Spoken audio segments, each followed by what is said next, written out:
Hello అండి, welcome to our channel. Today recipe వచ్చేసి oats అండి. టేస్టీగా మనము యమ్మీగా చేసుకోవచ్చు. క్విక్గా ఒక 10 మినిట్స్లో చేసుకునే రెసిపీ అండి. చాలా బాగుంటుంది. ఖచ్చితంగా ఈ వీడియో చూసే ముందు ఒక లైక్ ఇచ్చి సబ్స్క్రైబ్ చేయడం మర్చిపోకండి. చాలా హెల్త్ బెనిఫిట్ వీడియోస్ కూడా ఉన్నాయి, చూసేయండి. ముందుగా ఒక ప్యాన్ తీసుకొని ఆయిల్ హీట్ అయిన తర్వాత జీలకర్ర ఆవాలను హాఫ్ స్పూన్ వరకు వేసుకోవాలి. అదేవిధంగా మిర్చి నేను ఒకటి తీసుకున్నానండి, గేటవాల్గా కట్ చేసుకొని వేసుకున్నాను. అదేవిధంగా ఒక రెమ్మ వరకు కరివేపాకును కూడా వేసుకోవాలి. ఆనియన్ వచ్చేసి ఒకటి తీసుకున్నానండి, చిన్నగా తరిగింది వేసుకున్నాను. దీంతోపాటు హాఫ్ కప్పు వరకు టమాటాలను చిన్న ముక్కలుగా వేసుకోవాలి. క్యారెట్ని కూడా హాఫ్ కప్పు వరకు తీసుకుంటున్నానండి. వీటినన్నిటినీ పచ్చివాసన పోయేంత వరకు మనము ఆయిల్లో నెమ్మదిగా ఉడికించేసుకోవాలండి. ఈ విధంగా ఉడికిన తర్వాత ఇందులోకి మిల్ మేకర్ని కూడా నేను ఒక హాఫ్ కప్పు వరకు తీసుకుంటున్నాను. చిన్నవి ఉంటాయి కదా, వాటిని హాట్ వాటర్లో వేసేసి వాటర్ పూర్తిగా తీసేసి ఇందులో యాడ్ చేసేసుకోవాలి. ఒక హాఫ్ స్పూన్ వరకు సాల్ట్ని కూడా యాడ్ చేసి వీటినన్నిటినీ నెమ్మదిగా కలుపుకోవాలండి. వీటిని మగ్గించేసుకోవాలి ఒక 5 మినిట్ వరకు.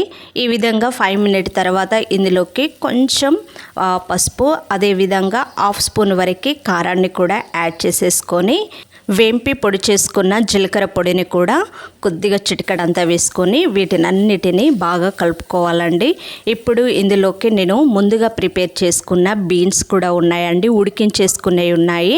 ఇందులోకి కాబూలి శనగలు, నార్మల్ శనగలు, అదేవిధంగా పిసళ్ళు, రాజ్మా, బఠానీ, వీటితో పాటుగా నేను హాఫ్ కప్పు వరకు ఓట్స్ని తీసుకున్నానండి. 50 గ్రామ్ వరకు. వీటినన్నిటిని మనం ఈ విధంగా నెమ్మదిగా వేంపుకొని ఇందులోకి వాటర్ను ఒక 1 గ్లాసు వరకు యాడ్ చేసేసుకోవాలండి. ఇప్పుడు వీటినన్నిటిని బాగా కలుపుకొని నెమ్మదిగా ఉడికించేసుకోవాలి. ఒక 3-4 మినిట్స్ అయితే మనకి ఈజీగా అయిపోతుందండి. టేస్టీగా ఉంటుంది నోటికి. అదేవిధంగా ఇందులో వేసిన ప్రతి ఒక్కటి మనకు మంచి ఎనర్జెటిక్గా ఉండేటి ప్రోటీన్, విటమిన్స్ ఉంటాయి కదా. సో ఖచ్చితంగా మీరు కూడా ఈ రెసిపీని ట్రై చేయండి. మన ఛానల్లో చాలా వీడియోస్ ఉన్నాయండి, చూడట్లేదు. షార్ట్ వీడియోలు కూడా ఉన్నాయి, మంచి ఇన్ఫర్మేషన్, ట్రావెలింగ్స్ కూడా ఉన్నాయండి. ఖచ్చితంగా టూరిస్ట్ ప్లేస్ కూడా ఉన్నాయి, ఖచ్చితంగా చూసేయండి. నెలగా చిన్నగా తరిగిన కొత్తిమీరని కూడా వేసుకొని ఒక 2 మినిట్స్లో మనం దించేసుకున్నామంటే మన ఓట్స్ రెడీ అయిపోయినట్టే. Thank you for watching. Please subscribe our channel.